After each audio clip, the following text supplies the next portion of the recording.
Kenapa malam kelahiran Nabi menjadi malam yang paling mulia? Kenapa malam kelahiran Nabi menjadi malam yang paling agung? As-Sayyid Al-Habib Muhammad bin Alwi Al-Maliki, beliau mengutip perkataan daripada Al-Imam Haramain Sayyid Amin Qutbi.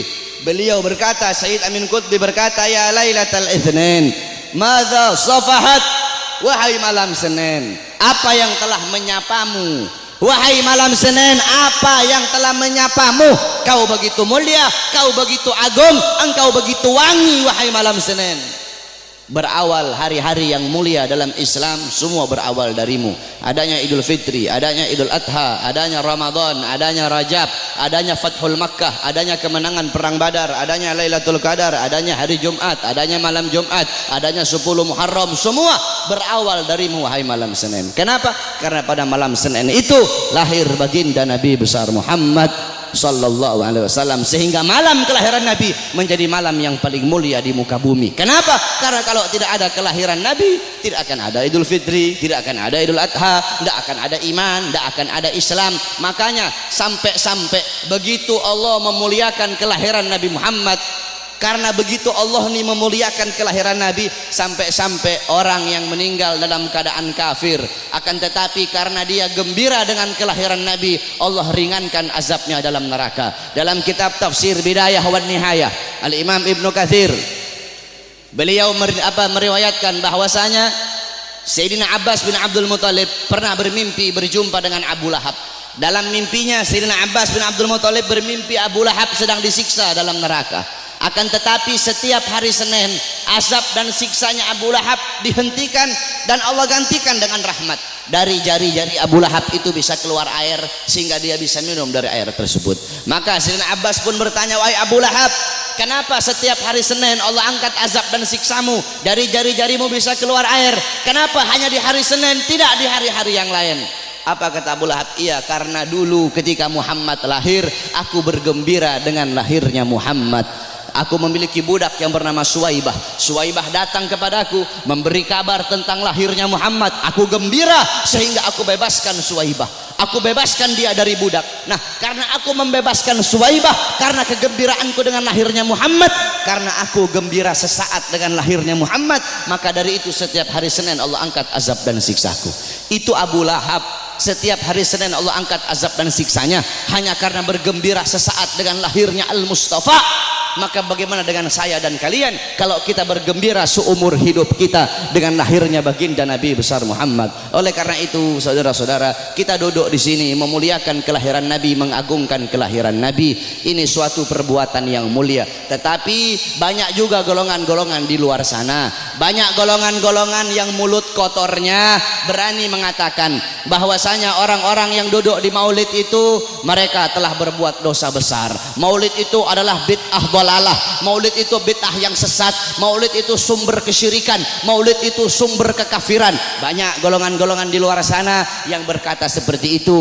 Ini golongan-golongan yang bodoh, golongan-golongan yang goblok, golongan-golongan yang dungu, tidak ngerti kaedah fikih, tidak ngerti takhrij hadis, tidak ngerti mustalah hadis. Baru belajar beberapa tahun di Arab Saudi, pulang baru punya jenggot 8 lembar 9 lembar, sudah berani menyesat-nyesatkan orang yang duduk di majelis maulidnya Nabi Muhammad sallallahu alaihi wasallam. Saudara-saudara, kalau kita mau lihat bid'ahnya, luarnya iya bid'ah, luarnya bid'ah, luarnya covernya bid'ah, covernya ini sesuatu yang baru. Tetapi intisari, lubabnya, intisari yang ada dalam peringatan maulid ini bukanlah sesuatu yang bid'ah. Tadi di maulid tadi dibacakan Quran. Apakah membaca Quran sesuatu yang bid'ah? Kau duduk di sini, kita saling makan sama-sama. Nanti selesai acara makan bareng-bareng. Dalam kitab dijelaskan Nabi Allah Ibrahim menjadi Khalilullah. Nabi Ibrahim itu jadi kekasih Allah karena 3 sebab. Pertama, Nabi Ibrahim lebih memilih perintah Allah daripada perintah selain Allah. Yang kedua, Nabi Ibrahim tidak pernah makan sendiri. Nabi Ibrahim itu kalau makan pasti bareng-bareng, pasti sama-sama. Kalau beliau cuma sendiri, beliau rela jalan kaki berkilo-kilo hanya untuk cari teman untuk makan sama-sama. Kita duduk di sini mengikuti sunnah Nabi Allah Ibrahim. Nabi Muhammad juga makannya selalu bersama-sama. Apakah ini sesuatu yang bid'ah? Tidak. Kita duduk di sini saling menyebarkan salam. Apakah menyebarkan salam sesuatu yang bid'ah? Nabi Muhammad berkata, afsus salam salam, sebarkan salam. Kita duduk di sini saling memberi makan. Nabi Muhammad bilang wa'atimut ta'am, berilah makan. Kita duduk di sini menyambung tali silaturahmi. Kata Nabi Muhammad wasilul arham, sambunglah tali persaudaraan. Kita duduk di sini mengenang Nabi Muhammad, menyebut-nyebut nama Rasulullah sallallahu alaihi wasallam. Bukankah dalam hadis riwayat Ad-Dailami dalam kitab musnad beliau, yaitu kitab yang bernama Al-Firdaus, Qalar Rasul, zikrul anbiya minal ibadah, mengingat para nabi, mengingat para rasul itu adalah ibadah. Zikrul sholihin minal kafarah, zikrul maut minas sadaqah, wa zikrul kubur yugarribukum minal jannah. Kata Nabi Muhammad, mengingat para nabi, mengingat para rasul, menyebut-nyebut nama mereka itu adalah ibadah. Kita duduk di sini menyebut Nabi Muhammad, mengingat Nabi Muhammad, mengenang Nabi Muhammad, membaca sirah beliau, tarikh beliau agar bisa mengambil iktibar, mengambil pelajaran dari kisah hidup beliau. Apakah ini sesuatu yang bid'ah? Tidak. Kita duduk di sini bersolawat kepada Nabi Muhammad. Bukankah Allah berkata, innallaha wa malaikatahu yusholluna 'alan nabi ya ayyuhalladzina amanu shollu 'alaihi wa sallimu taslima. Apakah salawat sesuatu yang bid'ah? Tidak. Kita duduk di sini menuntut ilmu. Saya dan kalian duduk di sini untuk menuntut ilmunya Allah. Menuntut ilmu fardhatun. Menuntut ilmu hukumnya sangat-sangat wajib.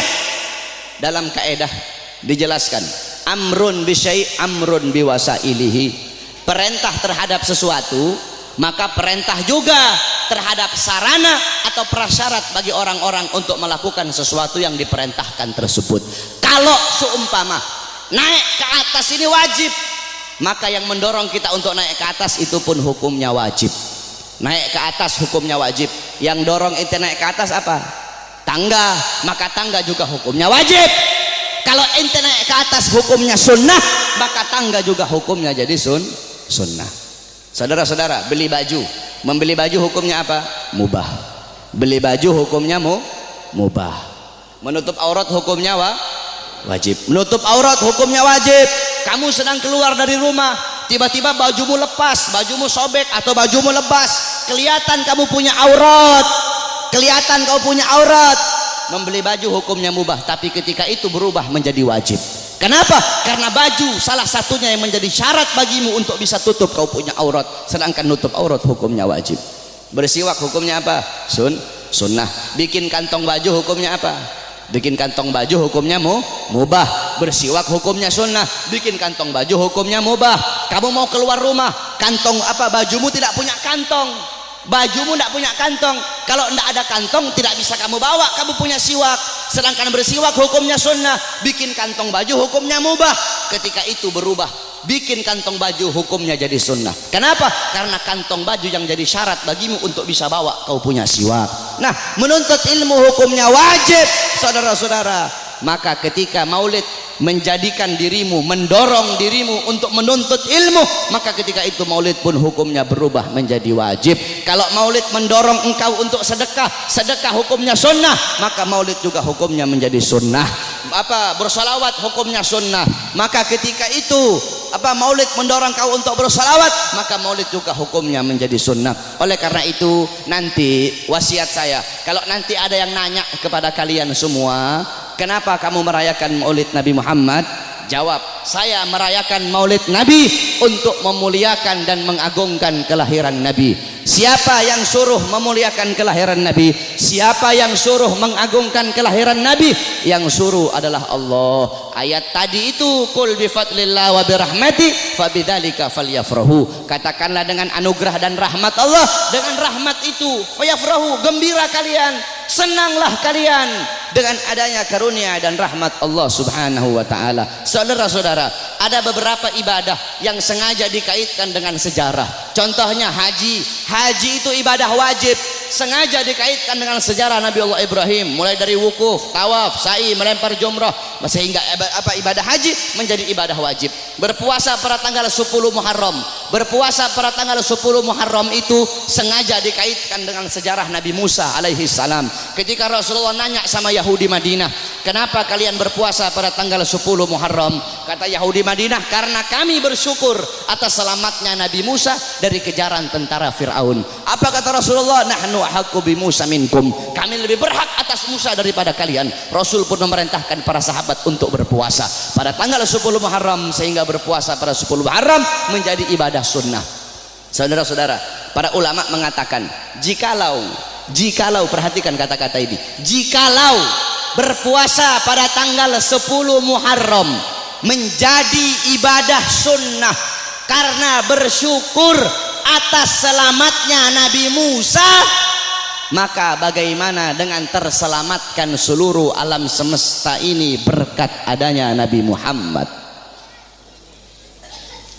Selamat Nabi Musa, kalian bersyukur dengan berpuasa di tanggal 10 Muharram, maka bagaimana dengan terselamatkan seluruh alam semesta berkat Nabi Muhammad sallallahu alaihi wasallam. Saudara-saudara, kita ini udah telat.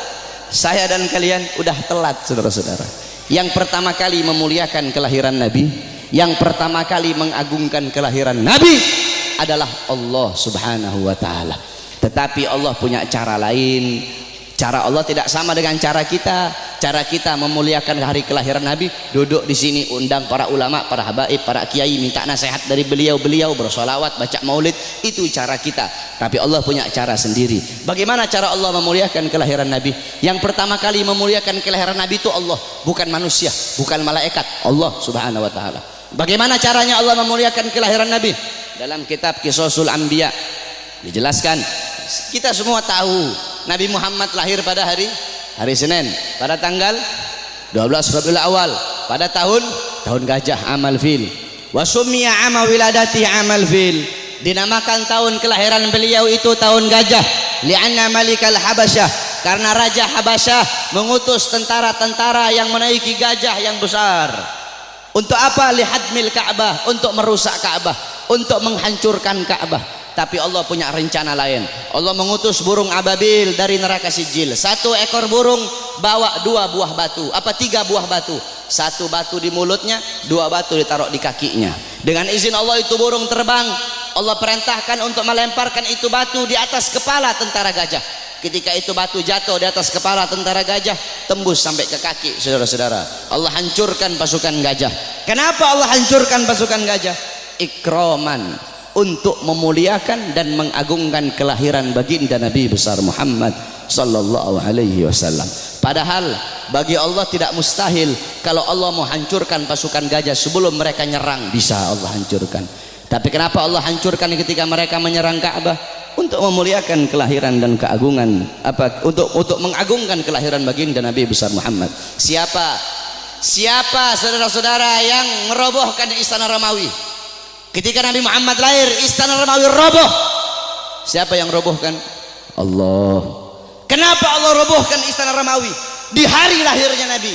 Padahal tidak mustahil kalau Allah mau robohkan sebelum Nabi Muhammad lahir, bisa. Bisa bagi Allah. Allah merobohkan sebelum Nabi Muhammad lahir, bisa. Tapi kenapa Allah robohkan di hari lahirnya Nabi? Ikraman, untuk memuliakan dan mengagungkan kelahiran baginda Nabi besar Muhammad. Siapa yang memadamkan api Majusi, api yang selama ribuan tahun tidak pernah padam? Nabi Muhammad lahir, api Majusi menjadi padam. Siapa yang memadamkan? Allah. Kenapa Allah padamkan api Majusi di hari lahirnya Nabi? Kok tidak di hari-hari sebelumnya? Padahal tidak mustahil bagi Allah untuk memadamkan api Majusi sebelum Nabi Muhammad lahir, bisa. Tapi kenapa di lahirnya hari Nabi Muhammad? Ikraman, untuk memuliakan dan mengagungkan kelahiran Nabi Muhammad. Oleh karena itu Allah saja memuliakan kelahiran Nabi, Allah saja mengagungkan kelahiran Nabi, maka kita siapa kok tidak memuliakan dan tidak mengagungkan kelahiran baginda Nabi besar Muhammad sallallahu alaihi wasallam?